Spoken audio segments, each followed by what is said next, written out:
Welcome to Amiyas kitchen. എല്ലാവർക്കും സുഖമായിരുന്നു. ഇന്ന് നമുക്ക് നല്ല ടേസ്റ്റി ആയിട്ടുള്ളൊരു ഹൽവയുടെ റെസിപ്പി പരിചയപ്പെടാം.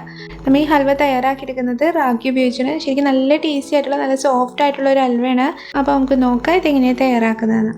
അപ്പോൾ അതിനായിട്ട് ഞാനിവിടെ ഒരു കപ്പ് റാഗി എടുത്തിട്ടുണ്ട്. അതൊരു 5 മണിക്കൂറോളം വെള്ളത്തിൽ നന്നായിട്ട് തന്നെ സോക്ക് ചെയ്തെടുത്തിട്ടുള്ളതാണ്. ഇനി നമുക്കിതൊന്ന് അടിച്ചെടുക്കണം. പിന്നെ ഇത് സോക്ക് ചെയ്യാൻ വെക്കുന്നതിന് മുമ്പായിട്ട് തന്നെ നന്നായിട്ട് കഴുകിയെടുക്കണം. കാരണം ഇതിൽ അഴുക്കും പിന്നെ ഇതിൻ്റെ ഒരു പോള പോലെയൊക്കെ ഉണ്ടാവും. അപ്പോൾ അത് നന്നായിട്ട് പോണ വരെ ഒരു 5-6 പ്രാവശ്യമെങ്കിലും നന്നായിട്ട് തന്നെ കഴുകിയെടുക്കാം. ഇനി നമുക്കിത് ഈ മിക്സിയുടെ ജാറിലേക്ക് ഇട്ട് കൊടുക്കാം. അതിൻ്റെ ഒപ്പം തന്നെ നമുക്കിതിലേക്ക് ഒരു 1/2 കപ്പ് വെള്ളം കൂടി ഒഴിച്ചു കൊടുക്കാം. വെള്ളം കൂടണ്ട. വെള്ളം കൂടിയിട്ടുണ്ടെങ്കിൽ എല്ലാ സീഡ്സും മര്യാദക്ക് അടിഞ്ഞു കിട്ടില്ല. അപ്പോൾ ആദ്യം കുറച്ച് വെള്ളം ഒഴിച്ച് നന്നായിട്ടൊന്ന് അടിച്ചതിന് ശേഷം ബാക്കി വെള്ളം ഒഴിച്ചു കൊടുത്താൽ മതി. ഇപ്പോൾ ഞാനിത് നന്നായിട്ട് തന്നെ അടിച്ചെടുത്തിട്ടുണ്ട്. ഇനി നമുക്കിതിലേക്ക് കുറച്ച് വെള്ളം കൂടി ഒഴിച്ചിട്ട് ഒന്നും കൂടി ഒന്ന് അടിച്ചെടുക്കാം. അപ്പോൾ നമുക്ക് അരിച്ചെടുക്കാനും എളുപ്പമായിരിക്കുള്ളൂ. ഇപ്പോൾ ഞാനിത് നന്നായിട്ട് തന്നെ അടിച്ചെടുത്തിട്ടുണ്ട്. മൊത്തം ഞാനിപ്പോൾ ഇതിലേക്ക് ഒരു 2 കപ്പ് വെള്ളം ചേർത്ത് കൊടുത്തിട്ടുണ്ട്. അപ്പോൾ ഇനി നമുക്കിതൊന്ന് അരിച്ചെടുക്കാം. പിന്നെ ഇത് അരിച്ചെടുക്കുമ്പോൾ ചെറിയ ഹോളുള്ള അരിപ്പെടുക്കാൻ നോക്കണം. എന്നാലേ നമുക്ക് നന്നായിട്ട് തന്നെ അരിച്ചെടുക്കാൻ പറ്റുള്ളൂ. ഇപ്പോൾ ഞാനിത് നന്നായിട്ട് അരിച്ചെടുത്തിട്ടുണ്ട്. ഇനി നമുക്ക് ഈ മിക്സ് ഒന്നും കൂടി ഒന്ന് അരിച്ചെടുക്കണം. അപ്പോൾ വല്ല തരി എന്തെങ്കിലുമൊക്കെ ഉണ്ടെങ്കിൽ അതൊന്ന് പോരാൻ വേണ്ടിയിട്ടാണ്. ഇപ്പോൾ നമ്മൾ 2 പ്രാവശ്യം നന്നായിട്ട് തന്നെ അരിച്ചെടുത്തിട്ടുണ്ട്. ഇപ്പോൾ ഇത് റെഡി ആയിട്ടുണ്ട്. ഇനി ഇതിലേക്ക് നമുക്ക് ഒരു 1.5 കപ്പ് നാളികേരപ്പാൽ ചേർത്ത് കൊടുക്കണം. മൊത്തം നമുക്ക് ഇതിലേക്ക് ഒരു 2 കപ്പ് നാളികേരപ്പാൽ വേണം. പക്ഷേ ഇപ്പം നമ്മൾ 1.5 കപ്പ് പാൽ ഇതിലേക്ക് ചേർത്ത് കൊടുത്താൽ മതി. ബാക്കി 1/2 കപ്പ് പാൽ നമുക്ക് പിന്നീട് ആവശ്യം വരും. ഇത് നന്നായിട്ട് തന്നെ ഒന്ന് മിക്സ് ചെയ്തിട്ട് നമുക്കിത് മാറ്റി വയ്ക്കാം. ഇനി നമുക്കിതിലേക്ക് വേണ്ടത് ശർക്കരപ്പാനിയാണ്. അപ്പോൾ അതിനായിട്ട് ഞാനിവിടെ 500 ഗ്രാം ശർക്കര എടുത്തിട്ടുണ്ട്. അത് നന്നായിട്ട് ചീകി എടുത്തിട്ടുള്ളതാണ്. അതിലേക്ക് നമുക്കൊരു 1/2 കപ്പ് വെള്ളം കൂടി ചേർത്തിട്ട് നന്നായിട്ട് തന്നെ ഇതൊന്ന് മെൽറ്റ് ചെയ്തെടുക്കാം. ഇപ്പോൾ ശർക്കരയൊക്കെ നന്നായിട്ട് തന്നെ മെൽറ്റായിട്ട് വന്നിട്ടുണ്ട്. ഇനി നമുക്ക് തീ ഓഫ് ചെയ്യാം. എന്നിട്ട് നന്നായിട്ട് തന്നെ ഒന്ന് അരിച്ചെടുക്കാം. ഇപ്പോൾ ഇതും റെഡി ആയിട്ടുണ്ട്.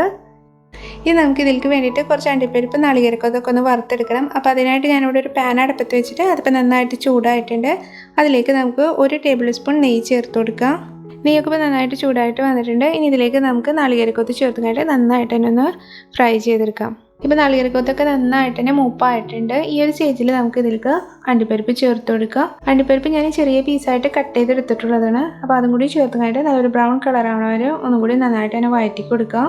ഇപ്പോൾ ഇത് രണ്ടും നന്നായിട്ട് തന്നെ വഴറ്റി വന്നിട്ടുണ്ട്. ഇനി നമുക്കിത് ഇതിൽ നിന്ന് മാറ്റി കൊടുക്കാം. ഇപ്പോൾ ഇതും റെഡി ആയിട്ടുണ്ട്. ഇനി നമുക്ക് ഹൽവ തയ്യാറാക്കിയെടുക്കാം. ഹൽവ തയ്യാറാക്കിയെടുക്കാൻ വേണ്ടി ഞാൻ ഇതുപോലത്തെ ഒരു പാനാണ് എടുത്തിട്ടുള്ളത്. നമ്മൾ അതിന് വേണ്ടി പാൻ എടുക്കുമ്പോൾ കുറച്ച് കുഴിയുള്ള പാൻ എടുക്കാൻ നോക്കുക. അപ്പോൾ നമുക്ക് ഇളക്കി മിക്സ് ചെയ്യാൻ കുറച്ചും കൂടി എളുപ്പമായിരിക്കുള്ളൂ. ഇനി ഇതിലേക്ക് നമ്മൾ നേരത്തെ മിക്സ് ചെയ്ത് വെച്ചിരുന്ന റാഗിയുടെയും അതുപോലെ തന്നെ നാളികേരത്തിൻ്റെയും ആ മിക്സ് ഇതിലേക്ക് ഒഴിച്ചു കൊടുക്കാം. ഇനി നമുക്ക് തീ ഓണാക്കാം. എന്നിട്ട് ഇത് കണ്ടിന്യൂസ് ആയിട്ട് ഇളക്കി കൊടുത്തിട്ട് വേണത് കുക്ക് ചെയ്യാൻ വേണ്ടിയിട്ട്. ഇത് പെട്ടെന്ന് തന്നെ തിക്കായിട്ട് വരും. അപ്പോൾ അത് നന്നായിട്ടൊന്ന് തിക്കായിട്ട് വരുന്ന വരെ നമുക്ക് കണ്ടിന്യൂസ് ആയിട്ട് തന്നെ ഇളക്കി കൊടുത്തിട്ട് നന്നായിട്ട് തന്നെ ഒന്ന് കുക്ക് ചെയ്തെടുക്കാം. ഇതിപ്പോൾ ചെറുതായിട്ട് തിക്കായി തുടങ്ങിയിട്ടുണ്ട്. കണ്ടിന്യൂസ് ആയിട്ട് തന്നെ ഇളക്കി കൊടുക്കാം. ഒരു മീഡിയം ടു ലോ ഫ്ലെയിമിലിട്ടിട്ട് കുക്ക് ചെയ്താൽ മതി. അതല്ലെങ്കിൽ പെട്ടെന്ന് തന്നെ തിക്കായിട്ട് വരും. ഇതിപ്പോൾ നന്നായിട്ട് തന്നെ തിക്കായി തുടങ്ങിയിട്ടുണ്ട്. ഈ രീതിയിലൊന്ന് തിക്കായിട്ട് വരുന്ന സമയത്ത് ഇതിലേക്ക് നമ്മൾ അരിച്ചെടുത്ത് വെച്ചിരുന്ന ശർക്കരപ്പാനി മുഴുവനായിട്ട് ഒഴിച്ചു കൊടുക്കാം. ഇനി നന്നായിട്ട് തന്നെ ഈ ശർക്കരപ്പാനി ഇതിൽ മിക്സ് ചെയ്ത് കൊടുക്കണം. കട്ടില്ലാണ്ട് നന്നായിട്ട് തന്നെ മിക്സ് ചെയ്ത് കൊടുക്കാം. പെട്ടെന്ന് തന്നെ ഇത് തിക്കായിട്ട് വരും. അതുകൊണ്ട് മീഡിയം ടു ലോ ഫ്ലെയിമിലിട്ട് തന്നെ കുക്ക് ചെയ്താൽ മതി. തീ കൂട്ടി വെക്കരുത്. ഈ രീതിയിൽ ഇതൊന്ന് തിക്കായിട്ട് വന്നാൽ നമുക്കിതിലേക്ക് ഒരു 2 ടേബിൾ സ്പൂൺ അരിപ്പൊടിയിൽ നമ്മൾ നേരത്തെ മാറ്റി വെച്ചിരുന്ന 1/2 കപ്പ് നാളികേരപ്പാൽ ചേർത്തിട്ട് നന്നായിട്ടൊന്ന് മിക്സ് ചെയ്തിട്ട് ഇതിലേക്ക് ഒഴിച്ചു കൊടുക്കാം. ഇത് നന്നായിട്ട് തന്നെ മിക്സ് ചെയ്ത് കൊടുക്കണം. ഇത് നന്നായിട്ടൊന്ന് തിക്കായിട്ട് വരുന്ന സ്റ്റേജിൽ നമുക്കിതിലേക്ക് നെയ്യ് ചേർത്ത് കൊടുക്കണം. നമുക്ക് നെയ്യ് ചേർത്ത് കൊടുക്കുമ്പോൾ മുഴുവനായിട്ട് ചേർത്ത് കൊടുക്കരുത്. 1 ടീസ്പൂണായിട്ട് കുറച്ചായിട്ട് ചേർത്ത് കൊടുത്താൽ മതി. അപ്പോൾ ഇടയ്ക്കിടയ്ക്കായിട്ട് കുറച്ചായിട്ട് നമുക്ക് ചേർത്ത് കൊടുത്തിട്ട് മിക്സ് ചെയ്തെടുത്താൽ മതി. ഇതിപ്പോൾ നന്നായിട്ട് തന്നെ തിക്കായിട്ട് വന്നിട്ടുണ്ട്. ഈ ഒരു സ്റ്റേജിൽ നമുക്ക് ഇതിലേക്ക് ഒരു 2 നുള്ള് ഉപ്പ് ചേർത്ത് കൊടുക്കാം. അതിൻ്റെ ഒപ്പം തന്നെ ഞാൻ ഇതിലേക്കൊരു 2 ടേബിൾ സ്പൂൺ പഞ്ചസാരയും കൂടി ചേർത്ത് കൊടുക്കുന്നുണ്ട്. പഞ്ചസാര ചേർത്ത് കൊടുക്കുമ്പോൾ കുറച്ചും കൂടി നല്ലൊരു ടേസ്റ്റാണ്. അപ്പോൾ അതും കൂടി ചേർത്തിട്ട് നന്നായിട്ട് തന്നെ ഒന്ന് മിക്സ് ചെയ്തെടുക്കാം. പിന്നെ നന്നായിട്ട് തന്നെ തിക്കായിട്ടുണ്ട്. ഇനി കുറച്ച് സമയം കൂടി ഇത് നന്നായിട്ടൊന്ന് വഴറ്റി കൊടുക്കണം. നെയ്യും ഒഴിച്ചു കൊടുക്കണം. ഇപ്പോൾ ഇത് നന്നായിട്ട് തന്നെ തിക്കായിട്ട് ചെറുതായിട്ട് സൈഡിൽ നിന്നൊക്കെ വിട്ടു തുടങ്ങിയിട്ടുണ്ട്. ഈ സ്റ്റേജിൽ നമുക്കിതിലേക്ക് 1 ടീസ്പൂൺ ഏലക്കായ്പ്പൊടി ചേർത്ത് കൊടുക്കുക. ഏലക്കായ്പ്പൊടി ചേർത്തിട്ട് നന്നായിട്ട് തന്നെ മിക്സ് ചെയ്ത് കൊടുക്കണം. അപ്പോൾ ഇതും ഇതിൽ നന്നായിട്ട് തന്നെ മിക്സായിട്ട് വന്നിട്ടുണ്ട്. അപ്പോൾ ഇത് നന്നായിട്ട് തന്നെ നന്നായിട്ട് തന്നെ തിക്കായിട്ട് വന്നിട്ടുണ്ട്. സൈഡിൽ നിന്നൊക്കെ വിട്ട് നെയ്യൊക്കെ തെളിഞ്ഞു തുടങ്ങിയിട്ടുണ്ട്. മൊത്തം ഞാനിപ്പോൾ ഇതിലേക്കൊരു 1/2 കപ്പും പിന്നെ ഒരു 2 ടേബിൾ സ്പൂണും നെയ്യ് ചേർത്ത് കൊടുത്തിട്ടുണ്ട്.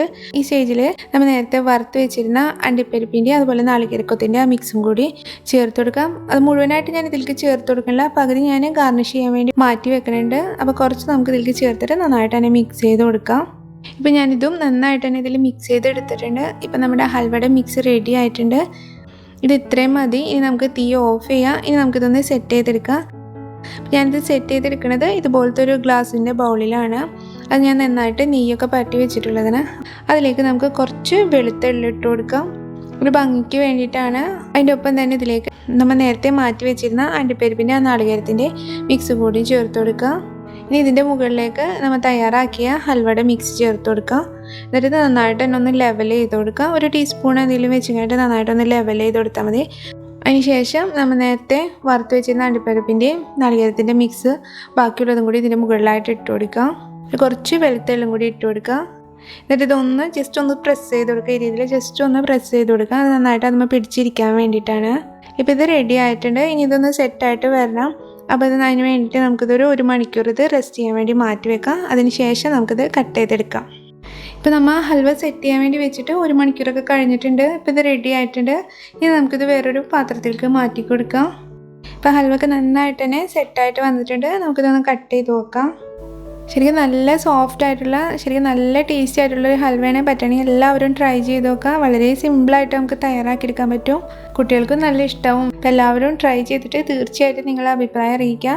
വീഡിയോ ഇഷ്ടപ്പെട്ടാൽ ഫാമിലീസിനും ഫ്രണ്ട്സിനും ഒന്ന് ഷെയർ ചെയ്യാൻ മറക്കരുത്. പിന്നെ നമ്മുടെ ചാനൽ ആദ്യമായിട്ടാണ് കാണുന്നുണ്ടെങ്കിൽ വീഡിയോ ഇഷ്ടപ്പെട്ടാൽ സബ്സ്ക്രൈബ് ചെയ്യാനും മറക്കരുത്. താങ്ക്